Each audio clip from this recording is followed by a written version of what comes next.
최근 국내에서 기하급수적으로 확진자가 발생하면서 사회적 거리두기 3단계를 검토할 만큼 한국도 더 이상 안전지대가 아니게 되었습니다. 그것은 바로 제1사랑교회의 8월 15일 광복절 기념 광화문 집회 강행의 시발점이었는데요. 전국적으로 서울 광화문에 모인 교인들은 집회를 마무리하고 집으로 돌아갔지만 제1사랑교회의 집회의 주최자인 전광훈 목사가 확진자로 판명되면서 문제가 시작되었습니다. 심지어 교인들은 서울에 모여 15일 날 집회 전까지 같이 합숙한 생활이 드러나면서 현재 제1사랑교회에 관련된 확진자는 총 959명이나 될 정도로 심각한 상황입니다. 그런데 8월 15일 광화문 집회 참가자 중 한 사람은 서초구 보건소에 전화해 이렇게 주장한 소식이 있습니다. 예, 감염병 관리팀이시죠? 네네, 말씀하세요. 네. 지금 그 8.15 관련해가지고 또 그 전에 14일 날 의사들이 그 가서 집회를 했거든요. 그 모든 사람들이 지금 보건소에서 지금 받으라고 문자 같은 거 받고 가서 받았더니 양성이 엄청나게 많이 나왔어요. 그래서 이거 한 번 더 받아봐야 되겠다. 그래서 병원 가서 다시 받았더니 거의 다 음성이 나왔다는 사람들이 지금 문자가 서로 공유가 하고 있습니다. 이거 다 대한민국이 완전히 엉터리예요. 누가 엉터리일까요? 보건소가 엉터리일까요? 병원이 엉터리일까요? 그분들 양성 판정 받고 움직였다는 건가요? 병원으로 갔어요. 바로. 그러니까 양성 판정을 받고 움직이셨다는 거네요. 그쵸? 양성 판정 연락을 받으셨는데 움직이신 거잖아요. 그쵸? 그래서요. 그러시면 안 되시죠. 뭐가 안 돼요? 양성 판정을 거짓말이잖아요. 받았는데 양성이 나왔는데 거짓말이잖아요. 지금 싸가지 없이 이게 또 거짓말 치고 자빠졌어. 양성이라는데 근데 양성이면 양성이라고 이 싸가지 없는 니들이 그렇게 일을 제대로 못하니까 못 믿고 가서 하니까 음성이 나오잖아요. 양성인데 가짜 양성이잖아. 어디서 거짓말을 또 치려고 국민한테 또 소리를 높이고 야단이요. 양성이라는데 가짜 양성이잖아요. 어떤 사람은 병원에다가 몰아넣어놓고 음성이었는데 그 다음날 자고 난 다음에 양성이라고 그래서 주는 약을 봤더니 코로나 약이라고 주는 걸 봤더니 신경안정제를 줘가지고 지금 법적으로 걸어놨어요. 뭐 하는 거예요 도대체? 이에 대한 주장을 코로나19 대책위원장인 김우란 교수는 다음과 같이 말했습니다. 선별진료소, 보건소에 가면 거기는 정부가 관리하는 곳이라 가짜 결과가 나온다. 그러니까 음성인데 양성으로 나온다. 그러니까 그 양성 결과를 받으면 꼭 병원에 가서 다시 체크를 해봐라. 그럼 거기 가면 다 음성 나올 것이다. 그런 사람들이 엄청 많다라고 그 사회에서 뭐 카톡이 돌고 있나 봐요. 그러니까 선별진료소, 보건소에 가면 양성이었다가 병원에 가면 음성이 나오고 이런 경우가 있을 수 있습니까? 거의 그럴 가능성이 없는데요. 왜냐하면 선별진료소에서 검체 채취한 거나 병원에서 검체 채취한 거나 다 민간 검사기관으로 보내거든요. 같은 기관으로 가는군요. 예, 아주 큰 대학병원이 아닌 이상은 다 민간 검사 병원으로 보내기 때문에, 기관으로 보내기 때문에 검사 결과가 다르게 나오기가 힘들죠. 그렇군요. 그러니까 이분들은 아마 그 보건소에서 검사 결과를 만들어내는 줄 아는데 병원에서도 그렇고 그게 아니라 대체로는 검체만 채취하고 이걸 보내는군요, 그냥. 예, 그렇습니다. 예. 그러니까 같은 기관에서 나오는 거니까 한 번은 양성이고 한 번은 음성이고 그럴 리가 없다. 뭐 이제 그 바이러스 양이 아주 미세하게 잡혀가지고 양성 음성이 왔다 갔다 하는 경계에 있는 분들은 간혹 있다고 들었습니다. 예, 그럴 수 있죠. 예. 보통 우리가 바이러스를 35배까지 증폭해서 봐요.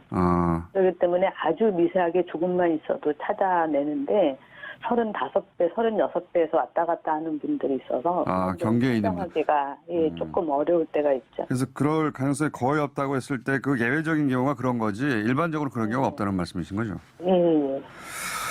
이 가짜뉴스가 많이 돌고 있어요. 근데 이런 가짜뉴스 접하면서 가장 우려되시는 점이 있다면 뭡니까?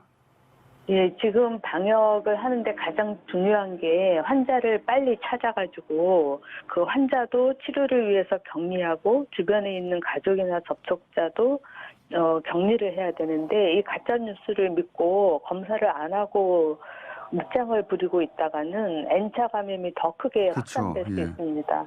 이 집회 참가자들을 이렇게 믿게 만든 것은 아마도 전광훈 목사일 것이고, 전광훈 목사를 그런 지위로 격상시킨 것은 전광훈 목사와 연대했던 미래통합당 아닌가 하는 의심이 듭니다. 그런 이유로 전 미래통합당 대표인 황교안 대표가 전광훈 목사에 대한 얘기를 하고 있죠. 전광훈 목사님, 오늘에 이르기까지 너무 많이 수고하셨습니다. 뜨거운 박수 부탁합니다.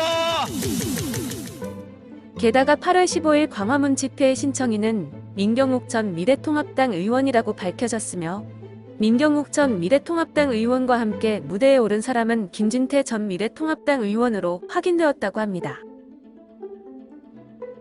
현재 이 광화문 집회 참가자들의 위험성 때문에 집회 참가 명단을 입수하기 위한 노력을 발빠르게 하고 있지만, 이 참가자들이 명단을 숨기고 있기 때문에 추적하기가 어려운 실정인데요. 사태의 심각성을 느낀 박주민 국회의원이 광복절 집회에 동원된 전세버스 관련 자료를 일부 공개하며 참석자들의 검사 협조를 촉구했습니다. 박 의원은 광화문 집회에 참가하기 위해 전국에서 관광버스가 동원됐다는 소식이 들리고 탑승자에 대해 신원 확인이 빨리 돼서 검사가 이루어져야 한다는 여론이 제기되는 상황이라며 우리 모두의 안전이 달린 일이다. 집회에 참석하신 분들은 자진해서 검사에 적극 협조해 주길 바란다고 밝혔는데요. 박 의원이 제보받았다고 밝힌 전세버스 리스트 파일에는 전국 각 지역에서의 탑승 장소 및 시간과 담당자 이름, 연락처, 계좌번호, 회비 등 내용이 기재돼 있었습니다. 전세버스가 지역별로는 경남 22대, 대구 19대, 경북 12대, 전남 6대, 충남 5대, 전북 4대, 경기 4대와 강원, 광주, 대전, 부산, 세종, 울산, 충북 각 1대씩 총 79대의 전세버스가 동원되었다고 합니다. 이와 관련해 박 의원은 전세버스에 보통 40명씩 탑승한다고 가정하면 총 3천여 명 이상 탑승했을 것으로 보인다며, 파일 가장 밑에는 제일 위에 것만 퍼뜨려주세요라고 쓰여있어 전체 명단을 숨긴 것으로 추측된다고 합니다. 거기에 정부는 지난 15일 서울 광화문 광장에서 열린 광복절 집회 참석자 약 8,000명의 신원을 파악한 것으로 20일 확인되었고, 현재까지도 집회 참석자 인원이 계속 늘어가는 추세입니다. 광화문 집회는 신종 바이러스의 슈퍼 전파지로 의심되고 있으며, 전국 각 지역에서 몰려든 집회 참석자들에 대한 진단검사가 본격적으로 이루어지면서 확진자가 기하급수적으로 증가할 것으로 보입니다. 복수의 정부 관계자에 따르면 정부는 사랑제일교회를 비롯한 일부 교회와 보수단체들이 8.15 광복절에 주도한 광화문 집회 참석자 일부를 파악했다. 이날까지 확인된 규모는 각 지방자치단체에 접수된 자진 신고자를 포함해 약 7,800명인 것으로 알려졌으며 15일 집회엔 약 2만 명이 참석한 것으로 추산된다고 말했습니다. 정부는 통신기록, 신용카드 내역, 폐쇄회로 CCTV 등 활용 가능한 모든 방법을 동원했다고 하는데요. 한 정부 소식통은 전세버스 탑승 인원과 명단도 일부 확인했다고 전했습니다.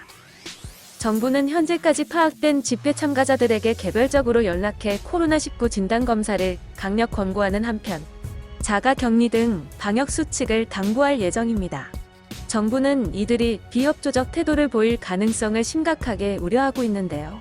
광화문 집회가 문재인 정부를 비판하는 성격이었고, 중노년층 중심의 참가자들에 대한 여론이 싸늘해 신원 노출을 꺼릴 것이라는 이유입니다. 서울시는 광화문 집회 참석자와 인근 체류자를 대상으로 신종 바이러스 검사 여부를 조사 중인 가운데 연락이 되지 않거나 검사를 거부한 사례가 1,299명으로 집계되었으며, 시는 중앙사고수습본부로부터 광화문 집회 장소 인근에 30분 이상 체류한 것으로 보이는 휴대전화번호 1576건의 명부를 받았고, 중복된 번호 등을 제외한 6,949건을 대상으로 전수조사를 벌이고 있다고 합니다. 그에 대한 자료를 80%가량 조사를 마친 결과 대상자 중 코로나19 진단검사를 받은 경우는 1,622명이, 이 중 17명이 양성으로 판정되었습니다. 그리고 결국 바이러스 확산의 주범이 된 광화문 집회 일부를 허용한 판사를 해임하라는 청와대 국민청원이 청원 개시 하루 만에 정부 답변 요건인 20만 명을 넘었다고 합니다.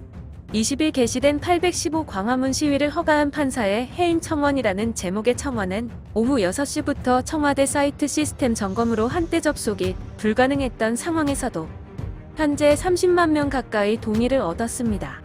질병관리본부가 확진자가 속출하는 사랑제일교회 중심으로 시위를 준비하는 위험한 상황이라는 경고와 호소 속에서 광화문 한복판에 시위를 허가해준 판사는 해임 혹은 탄핵이 이뤄져야 한다고 청원인이 말했습니다. 다행히도 바이러스가 많이 누그러져 일상생활로 돌아갈 수 있었던 시기에 방역수칙을 무시하고 강제로 집회를 열어 바이러스가 다시 퍼지는 계기가 되면서 많은 시민들이 이 행동들에 대해 분노하고 어이없어 하고 있습니다. 이상 사건 노트였습니다.